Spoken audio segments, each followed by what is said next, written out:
Hey everyone! Today we're diving deep into something that's been weighing on my mind, and I have a feeling it might be on yours too. We're talking about the hidden costs of what society calls success. That shiny, Instagram-worthy image of climbing corporate ladders, building empires, or achieving fame. But here's the thing, nobody really talks about at networking events or in those motivational posts. Every level of success comes with a price tag that most people don't see coming. We're going to unpack the silent sacrifices in relationships, mental health, and even your sense of self that often accompany traditional success. If you've ever found yourself wondering if the grind is truly worth it, or if there's something more to life than checking boxes on society's achievement list, this conversation is for you. Before we dive in, I want to be clear. This isn't about discouraging ambition or telling you to give up on your dreams. Far from it. This is about having an honest conversation about the full picture of success, so you can make informed choices about what you're willing to sacrifice and what truly matters to you. Because here's what I've discovered through researching countless stories and studies. Success isn't just about what you gain, it's fundamentally about what you might lose along the way. And these trade-offs? They're more real and more common than most of us realize. Let's start with the mental health toll, because this is where the hidden costs often begin their silent accumulation. The pursuit of conventional success typically demands relentless hustle, those endless hours, crushing pressure, and the constant exhausting comparison to others who seem to be doing better. There's this fascinating insight from psychology research that frames success as having two distinct costs: the price you pay to achieve it, and then the ongoing price you pay to maintain it. It's like signing an invisible contract where anxiety becomes your most consistent companion, showing up uninvited at 3 a.m. when you should be sleeping, whispering doubts during your biggest presentations, and making you question whether you're ever doing enough. Carl Jung, the renowned psychologist, had this profound observation that what medieval society called the devil has simply transformed into what we now call neurosis in modern times. For ambitious individuals, that constant edge, that perpetual state of alertness and drive, certainly keeps you sharp and competitive. But it's also quietly, methodically eroding your peace of mind, one sleepless night at a time. There's a story that really stuck with me about a Silicon Valley executive who described success as wearing a beautiful suit that's always slightly too tight. It looks impressive from the outside, but you can never quite breathe freely. Consider the paradox so many high achievers face. They appear completely put together on the surface, the picture of success and confidence, while internally battling an exhausting array of demons. We're talking about traumatic flashbacks to failures, chronic insomnia from an overactive mind that won't shut off, and that persistent, nagging fear of losing everything they've worked for. Research from leading universities shows that overinvestment in work creates a particular type of burnout where you're simultaneously exhausted and wired, unable to rest but also unable to perform at your peak. You find yourself second-guessing decisions that once came naturally, questioning your judgment in ways that paralyze rather than improve your performance. The cruel irony here is that the harder you push for success, the more isolated you often become. When every waking hour is dedicated to chasing the next milestone, the next promotion, the next business breakthrough, deep connections become a luxury you convince yourself you can't afford. One founder's story really captures this. She described how she gradually stopped returning friends' calls because she was too busy building something important, only to realize years later that she'd built an empire but had no one to share it with. The conference rooms were full, but her personal life was empty. This brings us naturally to relationships, arguably the area where hidden costs hit the hardest and leave the most lasting scars. The statistics are sobering. Research from the American Psychological Association reveals that obsessive focus on career success significantly increases relationship instability, with divorce rates climbing particularly high when one partner sacrifices everything for professional goals, while the other feels abandoned or devalued. But beyond the statistics, the human stories are what really drive this home. There's a particularly powerful account from a tech entrepreneur who built a multi-million-dollar company, but confessed that the pursuit cost her a 20-year marriage. Her reflection was haunting. Enough was never enough. Every time we hit a milestone, I immediately moved the goalposts. I thought I was building our future, but I was actually dismantling our present. She described how date nights became strategy sessions, family vacations turned into working remotely from different locations, and eventually, her partner felt more like a roommate than a spouse. The success she achieved couldn't fill the void left by the relationship she'd inadvertently sacrificed. The incompatibility issue creeps in subtly but devastatingly. When you're intensely growth-oriented, constantly evolving and pushing boundaries, partnering with someone who values comfort and stability can breed a special kind of resentment. One executive shared how this manifested physically for him, developing chronic back pain and digestive issues that doctors couldn't explain until a therapist helped him recognize these as physical manifestations of emotional repression. He'd been literally holding in his frustration about feeling held back by his partner's different ambitions, and his body was keeping score. There's also the opportunity cost that nobody talks about at success seminars. The relationships you choose, or settle for, when you're climbing the ladder can either elevate you or anchor you to patterns that perpetuate stress and limitation. A venture capitalist once reflected on how she spent years in friendships that drained rather than energized her, keeping them out of obligation or networking potential rather than genuine connection. She calculated that she'd spent thousands of hours in relationships that neither fulfilled her personally nor advanced her professionally, time she could never reclaim. The physical and personal prices extend far beyond what most people anticipate when they embark on their success journey. Students today are experiencing this earlier than ever. Teenagers pushing themselves through impossible schedules of AP classes, extracurriculars, sports, and volunteer work, all to craft the perfect college application. One Ivy League student story resonates deeply. She achieved everything on her checklist: perfect grades, leadership positions, acceptance to her dream school, but arrived at college already burnt out, unable to remember the last time she'd done something purely for joy rather than for how it would look on a resume. For professionals, the networking demands alone can become a full-time job, layered on top of your actual job. There's this expectation to be constantly visible, constantly connecting, constantly performing your success, rather than simply doing good work. A marketing director described it as success theater, the exhausting performance of appearing successful, which ironically takes time away from actually doing the work that creates real success. She found herself shrinking her authentic voice to fit into corporate culture, overgive to prove her worth, and constantly code switch between who she was and who she thought she needed to be to succeed. One reflection that particularly resonates comes from a Wall Street analyst who observed that the results of success are public and celebrated, but the process is private and often grueling. He described years of 100-hour weeks where he'd eat all 3 meals at his desk, cancel plans so often that friends stopped inviting him, and develop a dependency on prescription stimulants just to maintain the pace. The promotion announcements on LinkedIn showed the triumph, but they didn't show the anxiety medication, the failed relationships, or the moment he couldn't remember the last time he'd felt genuine happiness rather than just relief at meeting a deadline.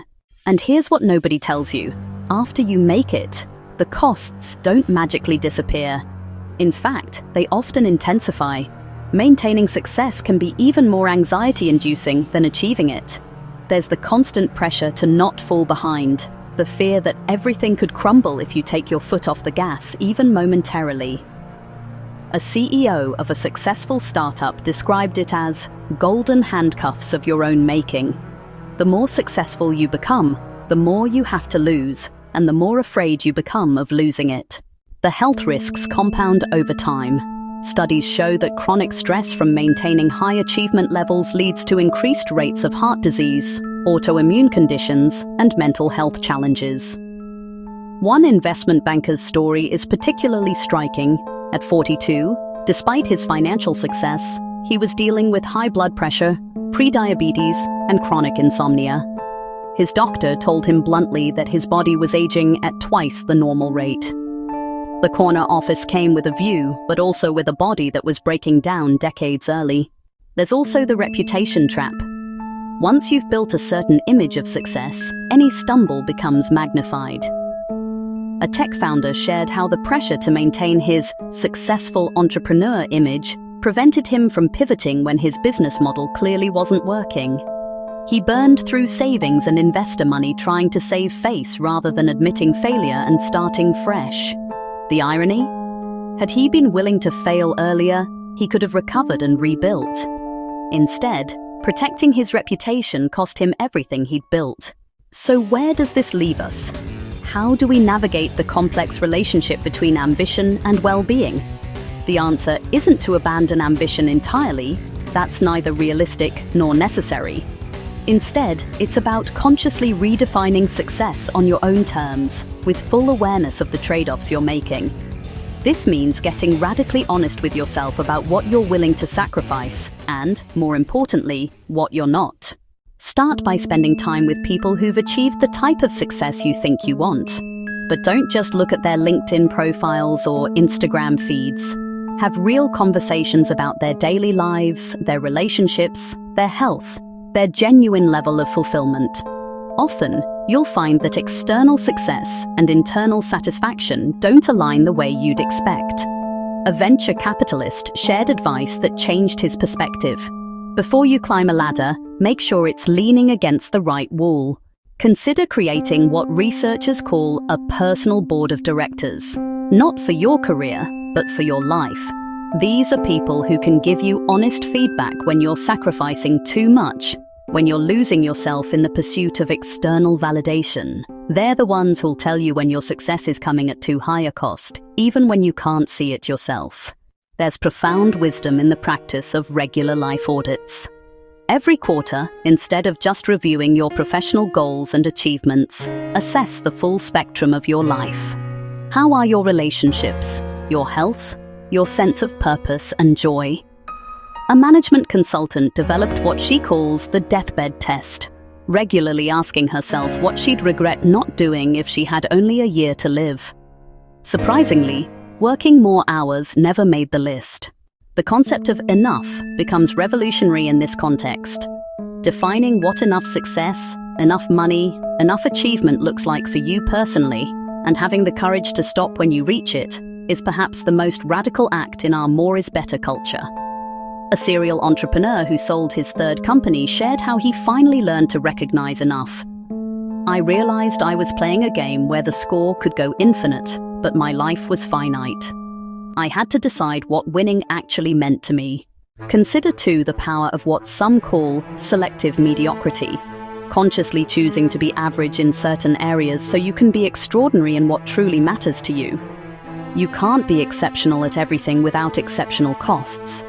A surgeon put it brilliantly. I decided to be a great doctor and a great father. That meant being a mediocre golfer, an average cook, and completely giving up my dream of learning 3 languages. And you know what? I'm at peace with that. There's also immense value in reframing success as a journey of becoming rather than achieving. When you focus solely on external achievements, you're always one failure away from feeling worthless. But when success becomes about who you're becoming, more skilled, wise, compassionate, authentic, then even setbacks become part of your success story. A startup founder who went through bankruptcy shared how this shift saved her. I lost my company, but I gained clarity about who I am and what actually matters. In a strange way, that failure was my biggest success. The integration of rest and reflection into your definition of success is crucial. Many high achievers view rest as failure, but research consistently shows that strategic rest enhances both performance and satisfaction. An Olympic athlete turned executive coach observed that, in sports, recovery is considered part of training. In business, it's considered weakness. That's why so many executives burn out. They're always in performance mode, never in recovery mode. Building what researchers call identity capital beyond your professional achievements creates resilience against the hidden costs of success. This means developing aspects of yourself that have nothing to do with your career or external accomplishments. A hedge fund manager shared how taking up pottery, something he was terrible at and had no intention of monetizing, saved his sanity during the 2008 financial crisis. When his professional identity was crumbling, he still had other sources of self-worth and joy. The practice of success spacing, building in mandatory breaks between achieving one goal and pursuing the next, can prevent the endless treadmill effect. A serial entrepreneur now takes a minimum 3-month sabbatical between ventures, not to plan the next business, but to reconnect with himself and his loved ones. He credits this practice with saving his marriage and his health. Remember, too, that success doesn't have to follow a linear trajectory. The notion that you must constantly climb upward is a social construct, not a natural law. Some of the most fulfilled people have stories of stepping sideways or even backward professionally to move forward personally. A corporate lawyer who became a high school teacher shared that everyone thought she was crazy to leave her 6-figure salary, but she's never been happier. I traded financial success for life success, and it's the best deal I ever made. As we wrap up this conversation, I want to leave you with something to really think about. Success, as society defines it, often comes packaged with hidden costs that compound over time. Costs to your mental health, your relationships, your physical well-being, and sometimes your very sense of self. But here's the empowering truth. You get to decide what success means for you. You get to choose which costs you're willing to pay and which prices are simply too high. You get to design a version of success that enhances rather than diminishes your overall life experience. The most successful life isn't necessarily the one with the most achievements, the highest salary, or the most impressive title. It might be the one where you can sleep peacefully, maintain deep relationships, enjoy good health, and wake up most days with a sense of purpose and contentment. That's not settling for less. That's optimizing for what actually matters. So here's my challenge to you. Take some time this week to really examine your definition of success. What are you chasing and why? What costs are you currently paying that you haven't fully acknowledged? What would success look like if you designed it around your values rather than society's expectations? Drop a comment below and share. What's one hidden cost of success you've experienced or observed? Or tell us how you've redefined success in your own life. Your story might be exactly what someone else needs to hear today. These conversations matter because when we share our real experiences, not just our highlight reels, we give others permission to question, to choose differently, to design lives that work for them rather than for everyone else's expectations.